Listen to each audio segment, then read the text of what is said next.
ശത്രുഭയം നീക്കി എന്നെ മാത്രത്തോറും കാത്തിടുന്നു.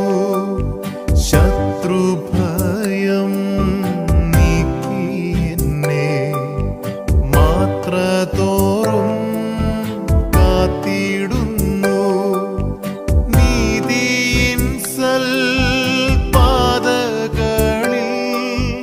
നിത്യവും നടത്തിയിടുന്നു. നീതിയിൻ സൽപാതകളിൽ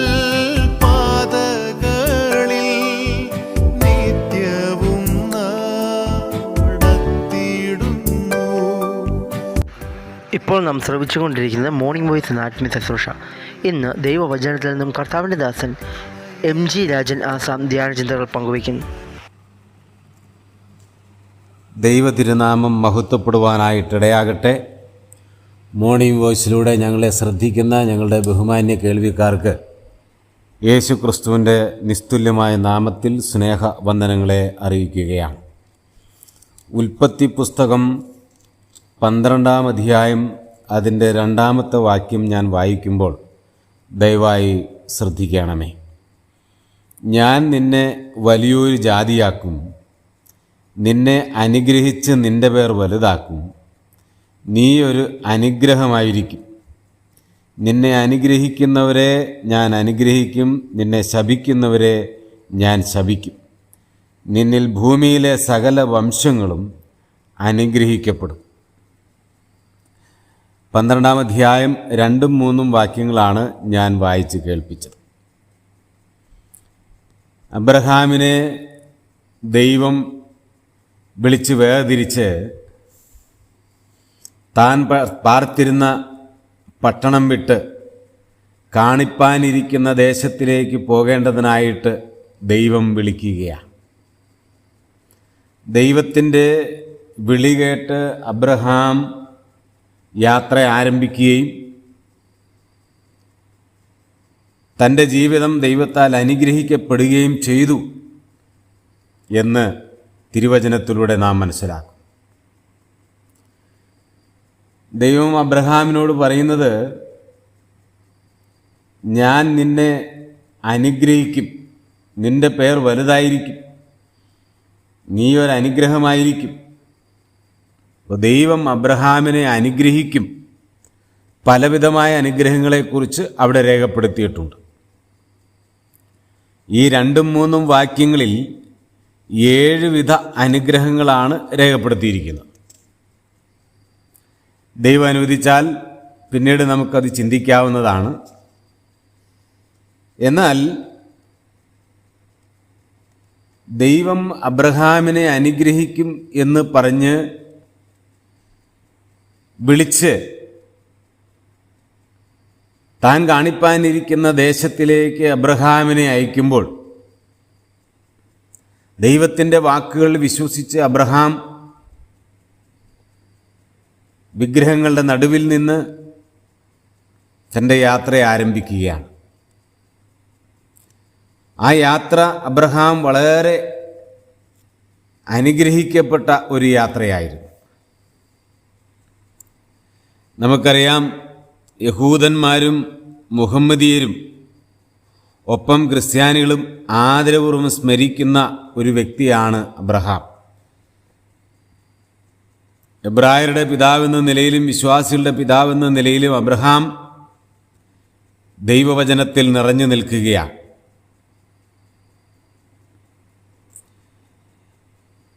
ദൈവം വാഗ്ദത്തം ചെയ്ത ഇസ്രായേലർ ഭൗതിക സന്തതികളും ക്രിസ്ത്യാനികളായവർ ആത്മീക സന്തതികളുമാണ് അബ്രഹാമിനെന്നത് തിരുവചനത്തിലൂടെ നാം മനസ്സിലാക്കുന്നു.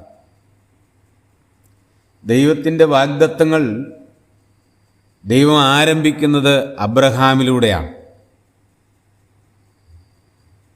അപ്പം അങ്ങനെ വാഗ്ദത്തങ്ങളുടെ ആരംഭം, വിശ്വാസത്തിൻ്റെ പാതയുടെ യാത്രയുടെ ആരംഭം ഈ അബ്രഹാമിലൂടെയാണ് എന്ന് നമുക്ക് മനസ്സിലാക്കാൻ സാധിക്കും.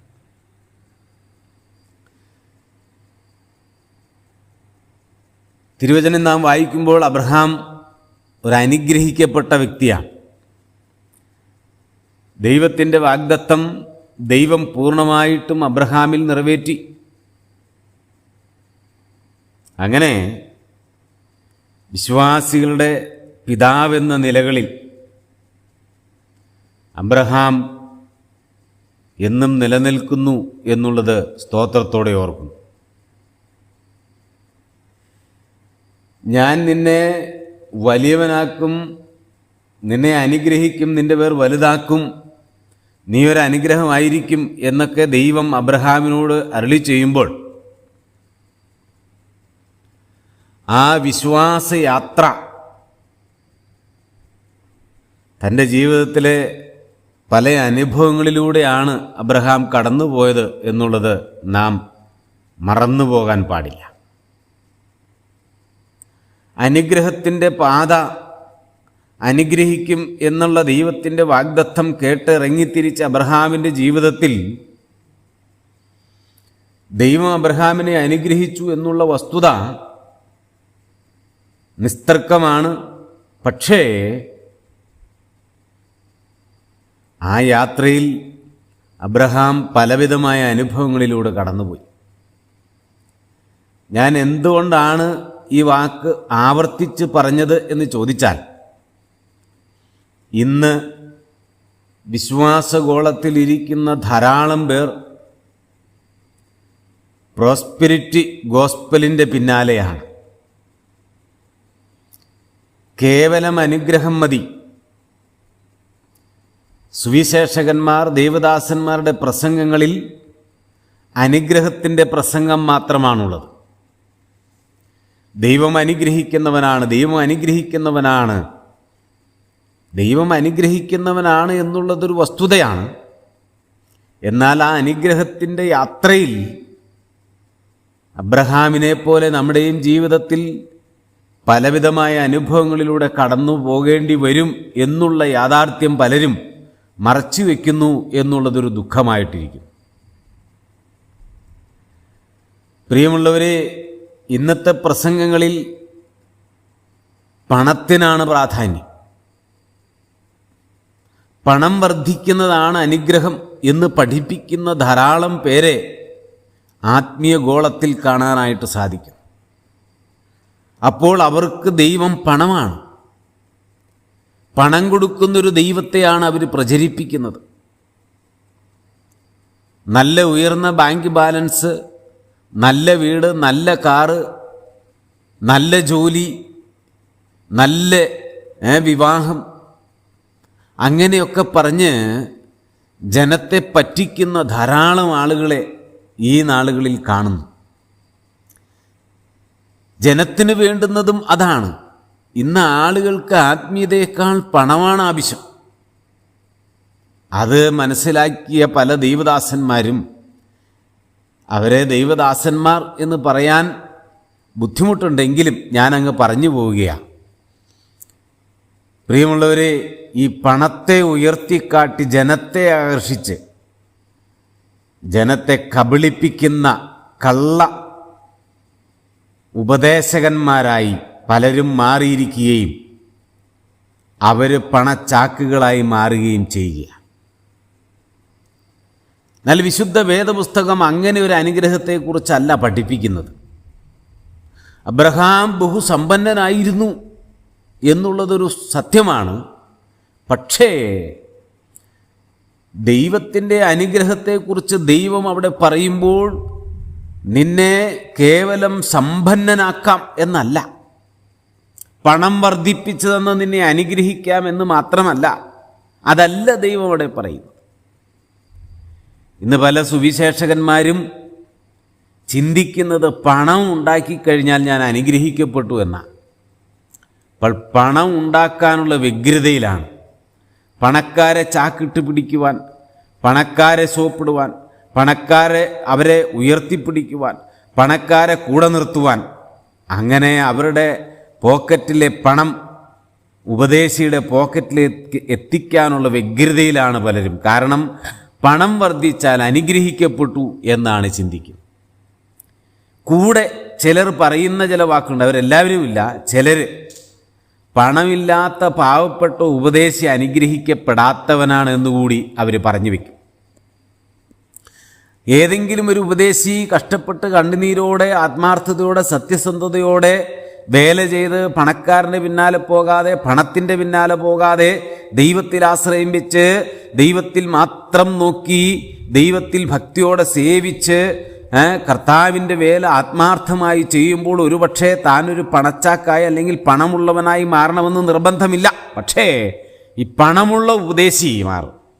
അവരെ നോക്കി പറയും, ഓ പുള്ളി വലിയ കഴിവൊന്നുമില്ല, അല്ലെങ്കിൽ പുള്ളി ദൈവത്താൽ അനുഗ്രഹിക്കപ്പെട്ട ആളൊന്നുമല്ല എന്ന് പറഞ്ഞ് ആക്ഷേപിക്കുന്ന, തരം താഴ്ത്തുന്ന, ഇടിച്ചു താഴ്ത്തുന്ന അനുഭവം ഈ നാളുകളിൽ കാണും. ഞാൻ ഇങ്ങനെ പറഞ്ഞു പോകട്ടെ, പ്രിയമുള്ളവരെ, പ്രിയ സഹോദര സഹോദരി, ദൈവദാസ, പണം നൽകി അനുഗ്രഹിക്കാമെന്ന് ദൈവം വാഗ്ദത്തം നൽകുന്നില്ല.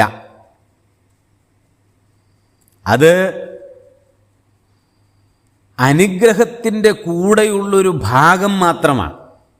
തരത്തില്ലെന്ന് ദൈവം പറഞ്ഞില്ല, തരത്തില്ലെന്ന് ദൈവം പറഞ്ഞിട്ടില്ല. പക്ഷേ അത് മാത്രമല്ല അനുഗ്രഹം.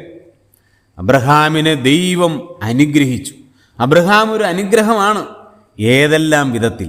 ഇനി ആ വഴിയിൽ, അനുഗ്രഹത്തിൻ്റെ വഴിയിൽ അബ്രഹാം അനുഭവിച്ച ജീവിതത്തിൻ്റെ പ്രതിസന്ധികൾ, പ്രശ്നങ്ങൾ, കാര്യങ്ങൾ എന്തെല്ലാമായിരുന്നു, ദൈവം അനുവദിച്ചാൽ വരുന്ന ദിവസങ്ങളിൽ നമുക്കത് ചിന്തിക്കാം. ദൈവം അതിനായിട്ട് സഹായിക്കട്ടെ. ദൈവത്താൽ അനുഗ്രഹിക്കപ്പെട്ടവരായി ജീവിപ്പാൻ കർത്താവ് നമ്മിൽ കൃപ തരട്ടെ. കർത്താവിൻ്റെ പുണ്യനാമം മഹത്വപ്പെടട്ടെ.